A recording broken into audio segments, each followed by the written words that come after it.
We have our new spark plugs here. As you can see, the ceramic is nice and white, brand new, and the gap is much closer to the electrode. I'm going to go ahead and gap these, or check the gap, I should say. And we are right at 3/500ths of an inch. So we'll go ahead and throw this in.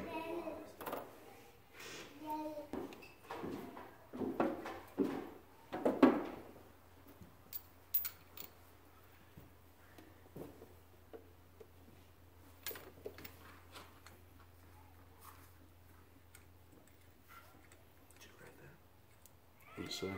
0.135. Did he put that on there?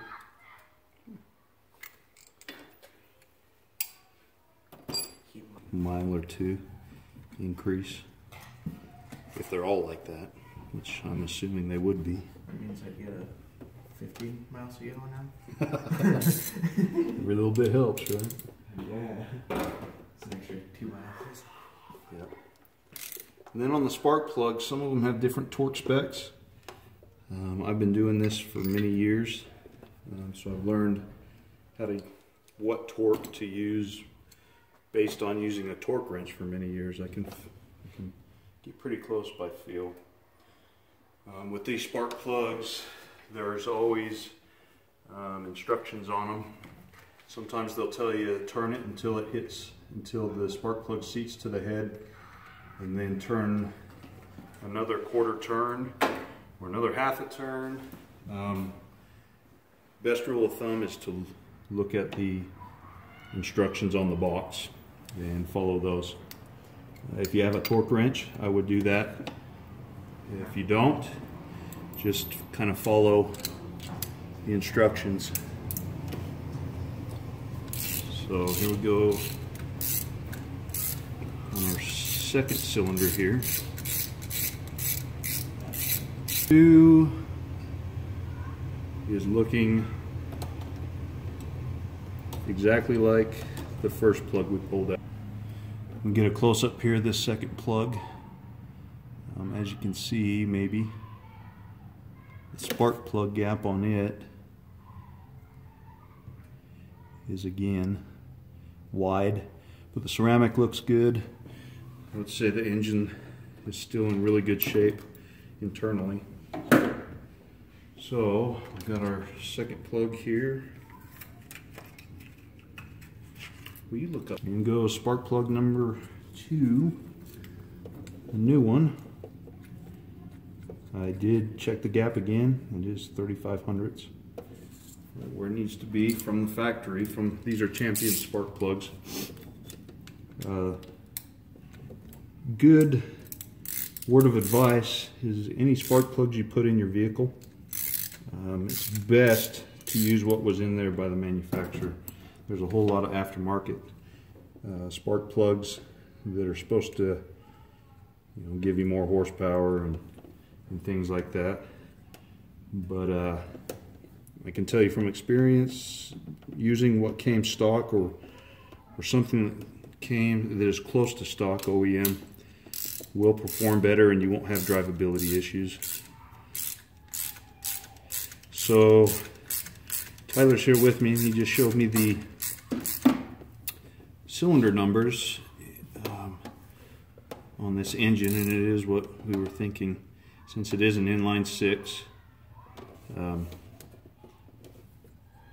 we have 6 cylinders, and they run in order from front of the engine towards back of the firewall. 1, 2, 3, 4, 5, 6. So we just installed spark plug into cylinder number 2. It's coils 1 and 6.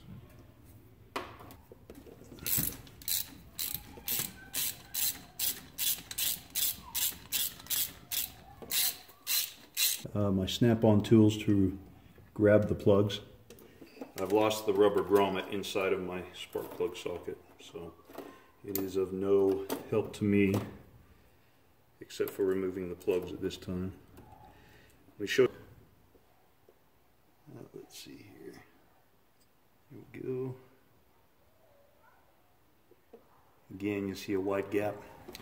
But the spark plug looks great, which means the engine's in good shape.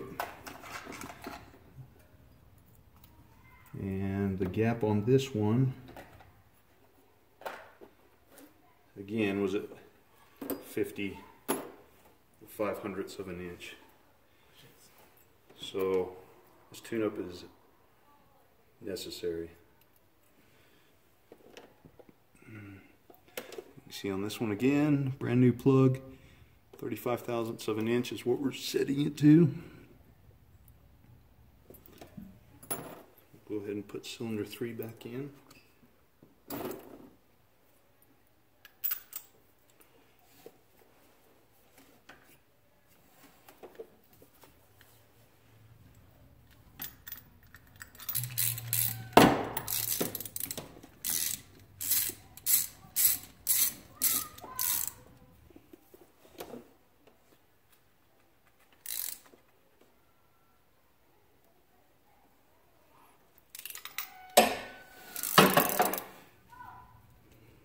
You're probably wondering maybe about anti-seize.